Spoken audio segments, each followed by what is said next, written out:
sumber hukum secara material itu juga diatur dalam konteks dipengaruhi oleh faktor-faktor sosiologis gitu ya, atau Rehman in Sociology, bahwa kelahiran hukum itu dipengaruhi oleh faktor-faktor sosial. Apa itu? Misalnya pertama dari situasi sosialnya itu sendiri begitu ya. Jadi kondisi saat hukum itu dibentuk maka akan dipengaruhi. Kemudian hubungan sosial begitu ya, misalnya interaksi sosial masyarakat dengan masyarakat yang lain itu juga akan mempengaruhi.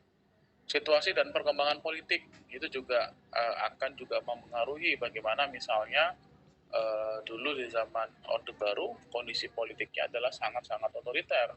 Maka hukum yang diciptakan itu juga cenderung otoriter. Dulu ada yang disebut sebagai undang-undang subversif ya. Undang-undang subversif itu adalah undang-undang yang dibuat oleh pemerintah Orde Baru untuk agar masyarakat tidak boleh mengkritik pemerintah. Jadi ketika ada mahasiswa yang melakukan demonstrasi, sudah pasti besoknya akan dipenjara dengan undang-undang subversif. Dan banyak sekali aktivis pada saat itu yang dipenjara, seperti dulu Budiman Sujatmiko, kemudian ada Andi Malarangeng, yang dulu dia melakukan demonstrasi, tapi dengan adanya undang-undang subversif dia akan diproses hukum. Itulah perkembangan politik yang ada pada saat itu. Ataupun juga perkembangan secara internasional, misalnya dulu kita membahas dan mengesahkan undang-undang hak asasi manusia itu ketika memang momentumnya adalah masyarakat internasional itu sedang merumuskan namanya piagam PBB mengenai HAM misalnya. Maka semua negara pasti harus meratifikasi konvensi yang berkaitan dengan hak asasi manusia. Maka disitulah akan ada proses perkembangan dari internasional yang mengharuskan negara untuk meratifikasi undang-undang, termasuk undang-undang anti korupsi. Itu dulunya memang dipengaruhi oleh kondisi internasional, yaitu adanya desakan dari masyarakat internasional untuk mengesahkan ratifikasi undang-undang anti korupsi secara internasional atau UNCIC ya, United Convention of Anti-Corruption International atau Konvensi Internasional Anti Korupsi. Itu juga ada. Jadi banyak juga perkembangan-perkembangan yang ada di Indonesia itu yang dipengaruhi oleh dunia internasional. Sehingga hukum yang ada ketika dipengaruhi oleh kondisi sosial, maka hukum itu akan sesuai dengan realitas kehidupan masyarakat yang ada pada saat itu. Sehingga hukum pasti, isi dari hukum akan dipengaruhi mengenai kondisi sosial yang ada dalam masyarakat tersebut. Kemudian sumber hukum juga dipengaruhi mengenai landasan filosofis begitu ya. Filosofis berarti apa? Landasan di mana ide, gagasan, dan cita hukum itu ada gitu ya. Salah satunya adalah bagaimana hukum yang diciptakan itu atau hukum yang dibentuk oleh penguasa adalah bentuk hukum yang bisa menciptakan keadilan gitu ya. Salah satu tujuan filsafat hukum salah satunya adalah bagaimana hukum itu menciptakan keadilan. Jadi banyak sekali pendapat ahli yang mengatakan bahwa hukum ketika tidak adil maka dia bukanlah hukum begitu ya, karena hukum itu tercermin dari moralitas yang ada di manusia begitu ya. Maka hukum yang ada yang ditetapkan itu harus sesuai dengan nilai-nilai keadilan. Secara filosofis isi dari hukum itu pasti akan bersumber dari hukum yang adil. Dan yang kedua adalah hukum itu bisa mentaati dalam artian hukum secara filosofis dia harus bisa mentaati kewajiban yang ada dalam artian secara formil kita tahu bahwa hukum yang adil itu adalah hukum yang bisa ditaati oleh manusia. Percuma kita melakukan ibaratnya melakukan pembuatan hukum oleh DPR tapi ternyata hukum itu tidak ditaati oleh manusia. Terjadilah pembangkangan hukum. Maka disitulah secara filosofis hukum itu bisa melihat bagaimana kewajiban terhadap hukum itu ada. Itu sumber hukum secara material. Sedangkan sumber hukum secara formil, di situ kita akan melihat bahwa dia akan berbentuk aturan hukum yang ada. Jadi sumber hukum formilnya adalah hukum yang memang di situ ada dan dia bentuknya aturan. Sehingga tempat atau sumber hukum itu bisa diperoleh kekuatan hukum. Jadi hukum yang secara formality harus dilihat bagaimana kekuatan hukum yang ada. Jadi dia bentuknya pasti adalah aturan. Apa saja itu? Ada 4 ya sumber hukum formil yang ada dalam peraturan perundang-undangan, kemudian praktek administrasi negara, jurisprudensi, dan doktrin. Kita akan bahas satu-satu. Yang pertama adalah peraturan perundang-undangan. Peraturan perundang-undangan itu adalah peraturan yang sifatnya umum ya. Namanya saja peraturan perundang-undangan. Berarti dia akan mengikat secara umum. Yang mana peraturan perundang-undangan ini dibuat oleh Badan Perwakilan Rakyat bersama-sama dengan pemerintah. Jadi dia akan dibuat antara dua pihak, baik pemerintah ataupun DPR ya, baik di pusat ataupun di daerah. Kalau di pusat ada undang-undang, kalau di daerah ada DPRD. Dan yang kedua, peraturan perundang-undangan itu bisa juga berupa keputusan ya, keputusan badan atau pejabat itu, baik di tingkat pusat ataupun di tingkat daerah. Kalau yang tadi adalah undang-undang atau peraturan daerah, kalau keputusan tun bisa berupa kepres, peraturan menteri, misalnya peraturan bupati, wali kota, ataupun keputusan gubernur ataupun wali kota. Jadi instrumen inilah yang menjadikan bahwa perundang-undangan itu menjadi instrumen yang utama, menjadi sumber hukum formil bagi hukum administrasi negara. Kalau kita bicara perundang-undangan, kita akan bicara jenis dan hierarki perundang-undangan. Jenis dan hierarki itu berarti apa? Di Indonesia, jenis peraturan perundang-undangan itu sudah dikanalisasi dan sudah ditentukan. Dan ditentukan juga tata urutan perundang-undangannya. Yang pertama adalah kita jelas ada beberapa landasan di situ. Ada TAP MPR nomor 19 tahun 96. Ini awal dibentuk, di situ mengatur mengenai tahapan dan peraturan-peraturan yang ada Undang-Undang Dasar, TAP MPR, Undang-Undang atau Perpu, PP, Kepres, dan peraturan pelaksana lainnya. Di situ tidak diidentifikasi peraturan pelaksana itu yang mana saja. Yang kedua, diubah lagi dengan TAP MPR nomor 3 tahun 2000 tentang sumber hukum di Indonesia. Diubah begitu ya. Akhirnya muncul apa yang disebut sebagai Kepres dan ada disebut sebagai peraturan daerah. Di atasnya sudah sama begitu ya. Di atasnya sudah sama. Kemudian diubah lagi oleh Undang-Undang Nomor 10 Tahun 2004 tentang pembentukan peraturan perundangan. Disebutkan di situ minimalkan lagi yaitu Undang-Undang Dasar, Undang-Undang, PP, dan Perpres dan Perda. Jadi bisa dilihat dari ini. Dan yang terakhir itu diubah lagi dengan Undang-Undang Nomor 12 Tahun 2011 tentang pembentukan peraturan perundangan. Di situ sebenarnya hampir sama, tapi TAP MPR dimasukkan lagi karena TAP MPR ini mengacu pada TAP MPR yang lama tahun 99 gitu ya, mengacu pada ini begitu, mengacu pada ini di tahun 2000. Sedangkan Undang-Undang atau Perpu, PP, Perpres, Perda di sini dibedakan antara Perda provinsi dan Perda kabupaten kota. Ini salah satu jenis dan hierarki. Kemudian yang selanjutnya dalam perundang-undangan kita akan mengenal bagaimana asas-asas dalam penyusunan perundang-undangan. Yang pertama adalah ada asas namanya disebut sebagai tujuan yang jelas begitu ya. Jadi kalau kita membuat undang-undang pasti kita akan melihat bahwa undang-undang itu harus dibuat secara jelas ya. Dalam artian kita harus melihat undang-undang yang ada itu harus memuat suatu tujuan yang jelas. Biasanya tujuan itu berada di bagian awal begitu ya. Kalau kita bisa lihat ada namanya menimbang, mengingat, memperhatikan, dan seterusnya. Dan disitulah kita bisa melihat tujuan dari undang-undang ini dibentuk adalah apa. Yang kedua, perundang-undangan itu harus dibuat oleh badan yang tepat.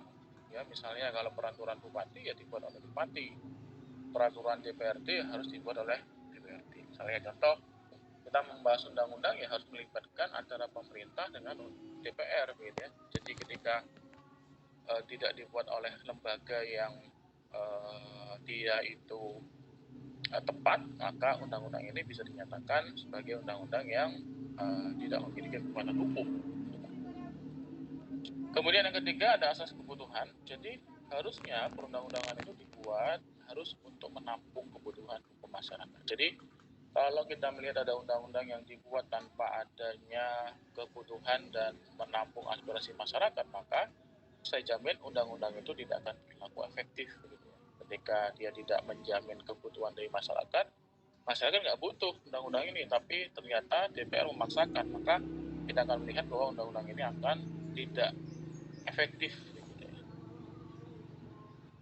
Kemudian ada asas pelaksanaan. Asas pelaksanaan itu berarti setiap undang-undang itu harus dapat dilaksanakan. Jangan membuat undang-undang itu yang tidak bisa dilaksanakan, begitu ya. Makanya ketika kita membuat undang-undang pasti harus dilihat bagaimana aturan peralihannya. Misalnya undang-undang ini berlaku 3 tahun ke depan karena pemerintah harus menciptakan salah satunya mekanismenya.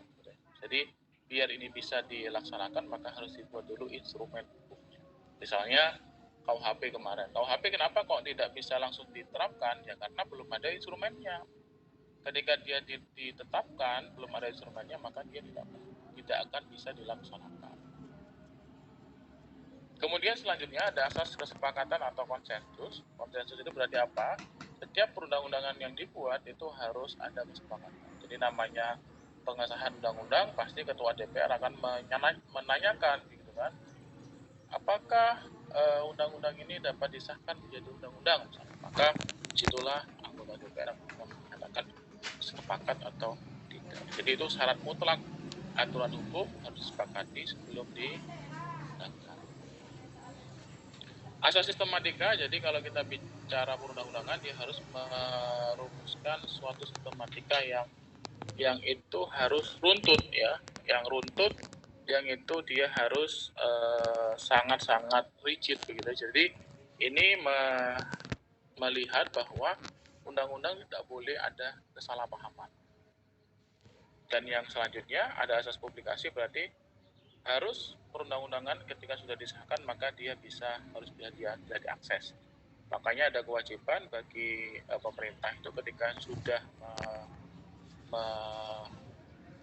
meluncurkan atau mempublikasikan undang-undang maka dia harus bisa dipublikasikan ke website, maka semua orang bisa membaca. Asas persamaan di depan hukum, bahwa undang-undangan itu harus menerapkan prinsip yang sama di depan hukum sehingga semua warga negara itu diperlakukan sama. Jadi tidak boleh ada perundang-undangan yang sifatnya diskriminatif gitu ya, misalnya dia hanya menguntungkan kelompok tertentu. Maka dalam konteks hukum di situ asas persamaan harus diperhatikan. Kemudian ada asas perorangan begitu ya. Asas perorangan itu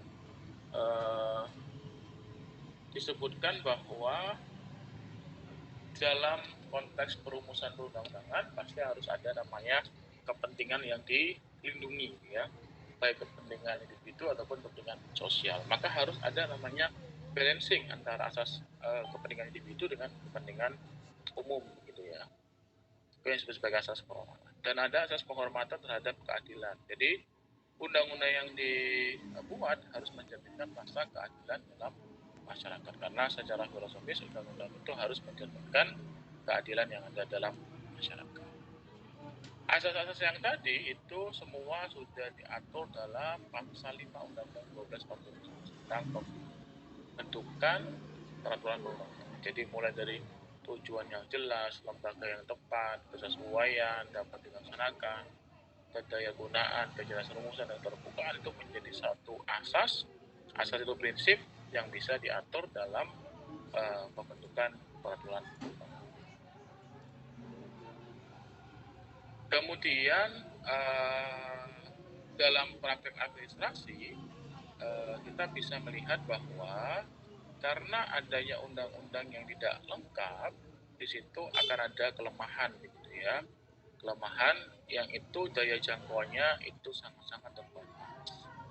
Dalam artian ketika kita melihat perundang-undangan, di situ kan undang-undang itu kan dibuat tidak langsung jadi begitu ya, maka di situ ada proses penyusunan, sehingga ketika ada undang-undang yang tidak lengkap dan belum ada yang diatur, maka secara hukum administrasi pemerintah dapat mengambil tindakan yang cepat dan penting ya dalam rangka pelayanan masyarakat, sekalipun belum ada peraturan perundang-undangannya. Jadi ini yang disebut sebagai diskresi atau kewenangan untuk bertindak secara bebas.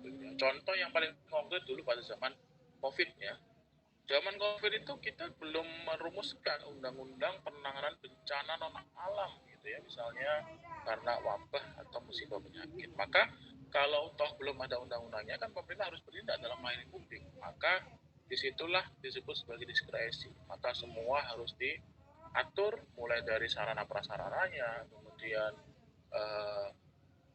anggarannya, kewenangannya, itu semua harus dilakukan demi pelayanan publik meskipun kita belum punya namanya undang-undang darurat gitu ya, kebencanaan, terutama yang mengatur mengenai PPKM, PSBB, dulu kan banyak ya sebutannya, pembatasan sosial, karantina dan sebagainya. Kita belum punya undang-undangnya. Jadi disitulah yang disebut sebagai konvensi atau praktek administrasi negara yang bisa menjadi sumber dari sumber hukum administrasi. Jadi tidak ada masalah begitu ya, bahwa kita bisa melihat praktek-praktek itu bisa dilihat meskipun itu belum ada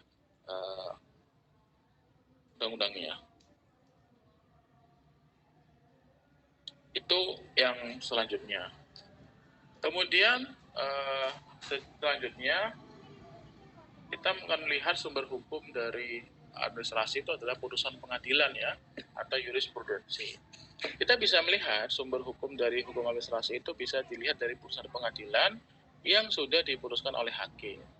Putusan pengadilan itu pasti disusun oleh secara sistematik, dan di situ putusan pengadilan dia akan bersifat tetap dan dapat dijadikan landasan hukum. Sehingga kalau kita bicara jurisprudensi, maka putusan-putusan hakim yang ada, misalnya putusan MK, putusan MA, yang ada itu bisa dijadikan dasar rumusan untuk bisa melihat praktek dari hukum administrasi yang ada. Yang terakhir adalah doktrin. Doktrin itu adalah ajaran hukum atau pendapat sarjana hukum, misalnya dulu Aristoteles, Montesquieu, Cicirus. Kalau di Indonesia ada pendapatnya Suryono Sukanto, ada pendapatnya Philippus M. Hajon. Yang intinya pendapat hukum ini dia akan mempengaruhi dan menjadi sumber inspirasi dari pembentuk undang-undang dan dapat mendorong timbulnya kaidah-kaidah atau peraturan yang ada di bidang hukum administrasi negara. Jadi disitulah kita akan melihat bahwa undang-undang, praktek administrasi negara, jurisprudensi, dan doktrin itu menjadi sumber segala sumber hukum formil yang ada dalam hukum administrasi negara, sehingga kita bisa melihat bahwa kita bisa melihat itu semua dari undang-undang, dari praktek, dan dari jurisprudensi, dan dari doktrin. Jadi disitulah kita akan bisa melihat sumber hukum administrasi negara. Jadi 4 itulah yang akhirnya menimbulkan beberapa kaidah-kaidah yang ada dalam hukum administrasi negara, sehingga dalam konteks HAN itu semua bisa kita jadikan pedoman, karena sumber hukum itu adalah menjadikan dasar hukum bagi kita semua dalam melakukan perbuatan pemerintah atau melakukan instrumen pemerintah. Pertemuan berikutnya kita akan bahas bagaimana apa sih instrumen pemerintah dalam menjalankan kewenangan atau kekuasaannya. Sampai sini ada yang mau ditanyakan? Silahkan.